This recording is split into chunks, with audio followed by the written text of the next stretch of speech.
यह जो वीडियो है यह मैथ के पहले चैप्टर की तीसरी वीडियो है और हम लोगों ने अभी तक इस चैप्टर में पढ़ लिया है संबंध क्या होता है और उसके प्रकार क्या होते हैं। उसमें सबसे पहले हमने पढ़ा था रिक्त संबंध, फिर सार्वत्रिक संबंध, उसके बाद स्वतुल्य सम्मित, संक्रामक, और अगर कोई संबंध स्वतुल्य, सम्मित और संक्रामक हो तो ऐसे संबंध को तुल्यता संबंध कहते हैं। यानी संबंधों के जो प्रकार होते हैं उसे हम लोगों ने समझ लिया है और इस पर हम लोग कुछ एग्जाम्पल भी देखे थे। एक एग्ज़ाम्पल हम लोग और देखेंगे, उसके बाद हम लोग एनसीईआरटी के एग्ज़ाम्पलों को शुरू करेंगे। तो देखिए यहाँ पर मैंने एक एग्ज़ाम्पल लिखा है। एक समुच्चय है A बराबर 1 2 3 4 और इस समुच्चय पर एक संबंध परिभाषित किया गया है 1 2 3 4 और 4 3। तो आपसे पूछा गया है, मैंने क्वेश्चन पूरा नहीं लिखा, आप लिख लीजिएगा कि क्या यह संबंध स्वतुल्य, सम्मित और संक्रामक है। मतलब ये संबंध तुल्यता संबंध है कि नहीं है, ये सवाल आपका। तो सबसे पहले हम इसको स्वतुल्य चेक करेंगे, तो आप हेडिंग डाल देंगे स्वतुल्य। तो स्वतुल्य के लिए मैंने आपको बताया था कि अगर कोई भी संबंध स्वतुल्य होता है तो उसमें प्रत्येक small A element of capital A के लिए ए बिलोंग टू आर होता है। ए बिलोंग टू आर, अगर आपको समझ में नहीं आ रहा हो तो पिछली वीडियो में देखिए। यानी ए क्या होता है, स्मॉल ए जो होता है इस समुच्चय का अवयव होता है। स्मॉल ए का मान 1 हो सकता है, 2 हो सकता है, 3 हो सकता है, 4 हो सकता है। ए बिलोंग टू आर का मतलब आर में 1 1 भी होना चाहिए, 2 2 भी होना चाहिए, 3 3 भी होना चाहिए, 4 4 भी होना चाहिए। लेकिन आप देखिए आर में तो 1 2 है, 3 4 है, 4 3 है, ना इसमें 1 1 है, ना 2 2 है, ना 3 3 है, ना 4 4 है।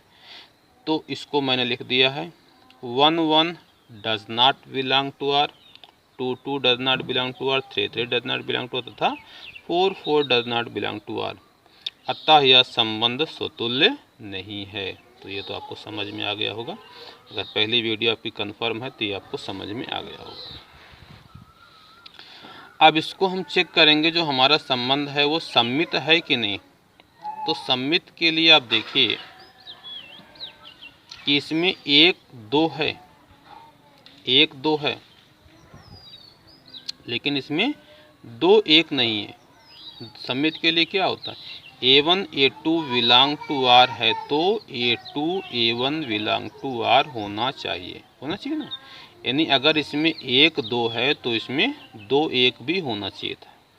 आप लोग सोच रहे होंगे कि 3 4 है तो 4 3 तो है, भाई 1 तो है, ये तो इसका तो समझ में आ रहा है। लेकिन जितने भी जोड़े इसमें हैं उसमें सभी में A1 A2 और A2 A1 दोनों प्रकार के जोड़े होना चाहिए। तो 1 2 है लेकिन 2 1 नहीं है, तो यह जो संबंध है वो सम्मित नहीं है। देखिए मैंने लिखा है 1 2 बिलोंग टू आर परंतु 2 1 does not belong to R. जो ऐसे लिख के हम काटते हैं इसको डज नॉट बिलोंग पढ़ते हैं, मतलब उसका अवयव नहीं है। 2 1 आर का अवयव नहीं, इसको हिंदी में ऐसे पढ़ेंगे 2 1 आर का अवयव नहीं है।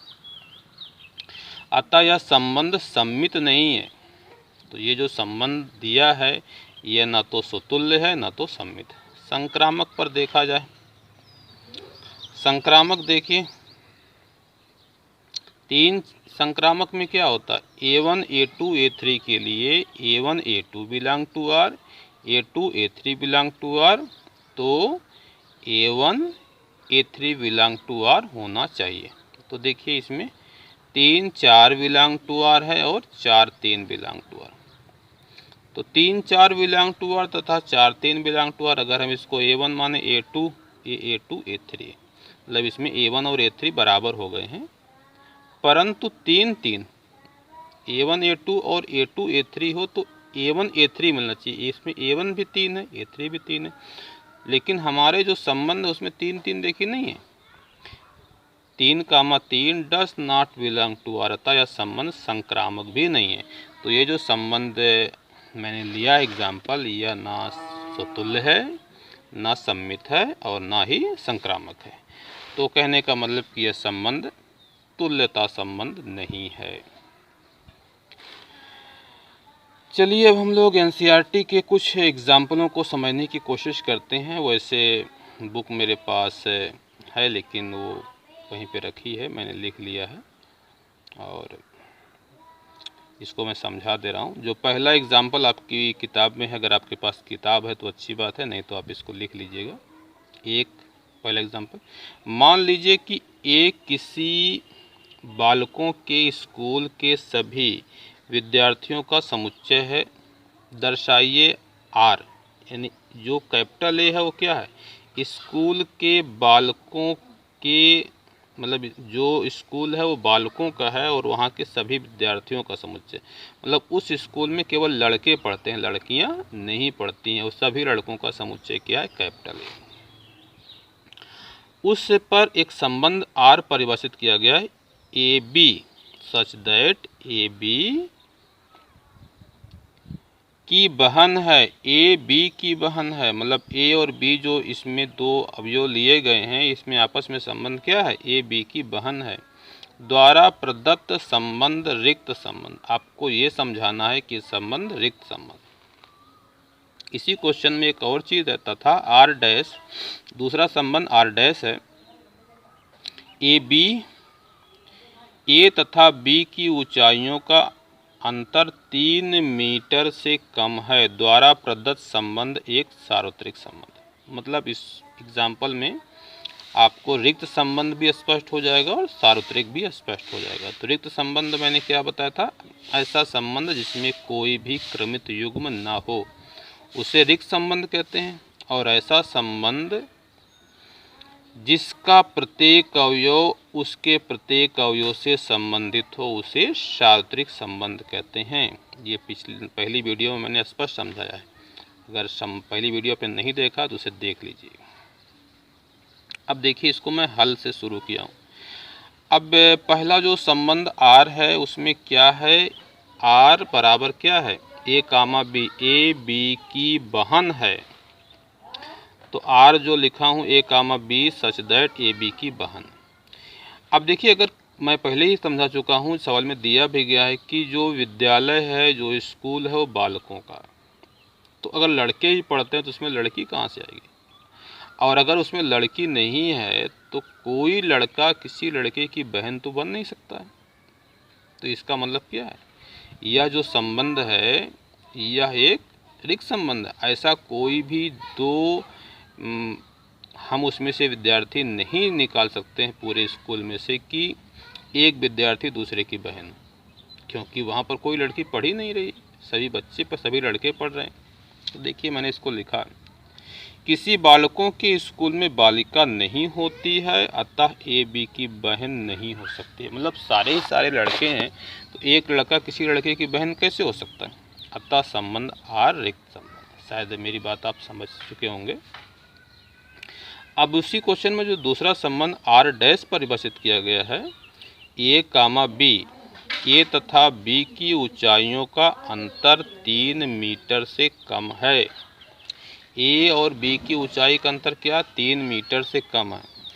अब मैं एक एग्जांपल आपको समझा रहा हूँ, जैसे मेरे बात समझिए, जो आपका स्कूल है जिसमें LKG में जो बच्चा आता है उसकी कम से कम ऊंचाई 1 फीट से तो ज़्यादा ही होती है, मैं मानता हूँ 2 फीट से भी ज़्यादा होती है। और जो क्लास 12 में विद्यार्थी पढ़ते हैं उनकी मैक्सिमम ऊंचाई की अगर बात करें तो 6 फीट होगी, 6.5 फीट होगी। तो मान लीजिए अगर कक्षा 1 का विद्यार्थी 1 फीट का है, सबसे छोटे विद्यार्थी की बात कर रहा हूँ, और जो कक्षा 12 के विद्यार्थी जो सबसे बड़ा विद्यार्थी है वो 6.5 फीट का है, 7 फीट का है। फिर भी 7 में से 1 घटाएंगे तो 6 ही तो फीट आएगा। और 1 मीटर में लगभग 3 फीट होता है, तो 6 फीट क्या होगा, लगभग 2 मीटर होगा।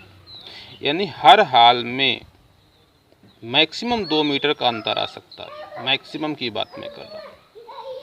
तो हर हाल में अगर किसी कॉलेज के किसी भी दो विद्यार्थी को हम ले लेंगे तो उनकी ऊंचाई का अंतर तो 3 मीटर से कम होना ही होना है। ये तो सभी विद्यार्थियों के लिए लागू हो जाएगा, होगा कि नहीं होगा। तो मैंने लिखा है किन्हीं दो बालकों की ऊंचाइयों का अंतर सदैव 3 मीटर से कम होगा, अतः आर डैश क्या होगा, बालक जितने भी उस विद्यालय के बालक हैं, अब जैसे कोई बालक है उसकी खुद की ऊंचाई का अंतर क्या होगा, 0 मीटर होगा, तो 0 भी तो 3 मीटर से कम ही है ना। तो सारे के सारे विद्यार्थी जो हैं उस स्कूल के इस संबंध को संतुष्ट करेंगे। तो यह कैसा संबंध है, सार्वत्रिक संबंध है, अतः आर डैश सार्वत्रिक संबंध। तो पहला एग्जाम्पल शायद आपको समझ में आएगा। दूसरा देखिए मैंने लिख दिया है। मान लीजिए कि टी किसी समतल में स्थित समस्त त्रिभुजों का समुच्चय है। समुच्चय टी में टी पर एक संबंध आर परिभाषित किया गया है। आर बराबर क्या, T1 T2 such that T1 T2 के सर्वांग सम है। एक संबंध है, सिद्ध कीजिए कि आर एक तुल्यता संबंध है। मतलब जो कैपिटल टी है वह सभी त्रिभुजों का समुच्चय है। एक तल में सभी त्रिभुजों का समुच्चय है। और उस जो टी पर एक संबंध आर परिभाषित किया गया है, T1 T2 such that T1 T2 के सर्वांग सम। तो अब यहाँ पर बात को समझिएगा। पहले हमें इसको तुल्यता संबंध प्रूफ करना है, तो हम इसको सुतुल्य, सममित और संक्रामक तीनों प्रूफ करेंगे। तो देखिए सर्वांग सम का मतलब क्या होता है, सब कुछ आपस में बराबर हो, सारी भुजाएं संगत भुजाओं के बराबर हो, सारे कोण संगत कोण के बराबर हो, तो ऐसे दो त्रिभुजों को सर्वांग सम त्रिभुज कहते हैं। तो कोई भी त्रिभुज अपने आप के सर्वांग सम होता है भाई, उसकी सारी भुजा उसी की सारी भुजा के तो बराबर होगी। तो प्रत्येक त्रिभुज अपने आप के सर्वांग सम होता है।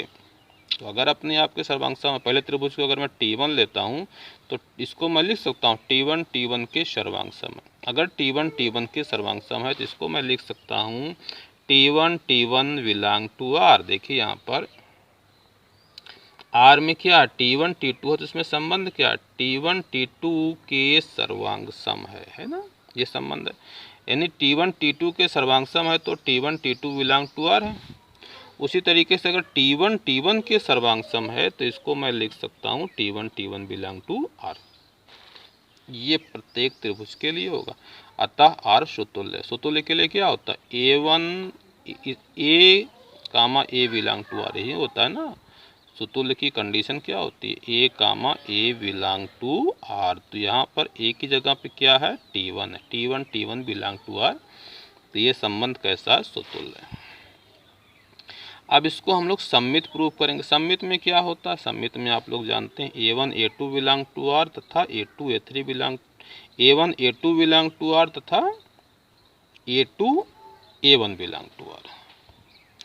तो अगर मैं मान लेता हूँ A1 A2 belong to R होता है, हमको A2 A1 belong to R proof करना होता है। तो देखिए T1 T2 belong to R ये मैंने मान लिया। अगर T1 T2 R में होगा तो T1 और T2 में क्या संबंध हो, T1 T2 के सर्वांग सम। तो वही मैंने लिखा है, अगर T1 T2 belong to R है, दिस इम्प्लाइज, इसका मतलब क्या होता है, T1 T2 के सर्वांग सम है। अगर पहला त्रिभुज दूसरे के सर्वांग सम है तो दूसरा भी तो पहले के सर्वांग सम। इसको मैं लिख सकता हूँ T2 T1 के सर्वांग सम। T2 T1 के सर्वांग सम को मैं क्या लिखता हूँ, T2 T1 belong to R। देखिए T1 T2 के सर्वांग सम है तो T1 पहले। अब यहाँ पर क्या होगा, T2 T1 के सर्वांग सम है तो T2 पहले। बात वही है, लेकिन लिखने का जो पैटर्न है, जो रिलेशन है, यहाँ पर T1 T2 के सर्वांग सम है तो T1 पहले, T2 T1 के सर्वांग सम है तो T2 पहले लिखा गया। तो मैंने क्या लिया, A1 A2 belong to R जैसा एक चीज़ लेके A2 A1 belong to R proof कर दिया। तो ये संबंध क्या हो गया, सममित भी हो गया, अतः R सममित है। संक्रामक में देखिए T1 T2 belong to R, मतलब संक्रामक में क्या होता है, A1 A2 belong to R तथा A2 A3 belong to R हो तो A1 A3 belong to R हमें प्रूव करना होता है। तो T1 T2 belong to R, इसका मतलब क्या होता है, T1 T2 के सर्वांग सम है। T2 T3 belong to R, इसका मतलब क्या, T2 T3 के सर्वांग सम है। हम ये दोनों लिए हैं, T1 T2 belong to R और T2 T3 belong to R। अगर हम ये प्रूव कर दें कि T1 T3 belong to R है तो ये संबंध कैसा हो जाएगा, संक्रामक हो जाएगा। तो देखिए अगर हमारे पास तीन त्रिभुज है, पहला त्रिभुज दूसरे के सर्वांग सम, दूसरा तीसरे के सर्वांग सम, तो ये तो जाहिर सी बात है कि पहला भी तीसरे के सर्वांग सम हो जाएगा। तो इस बात को समझिए,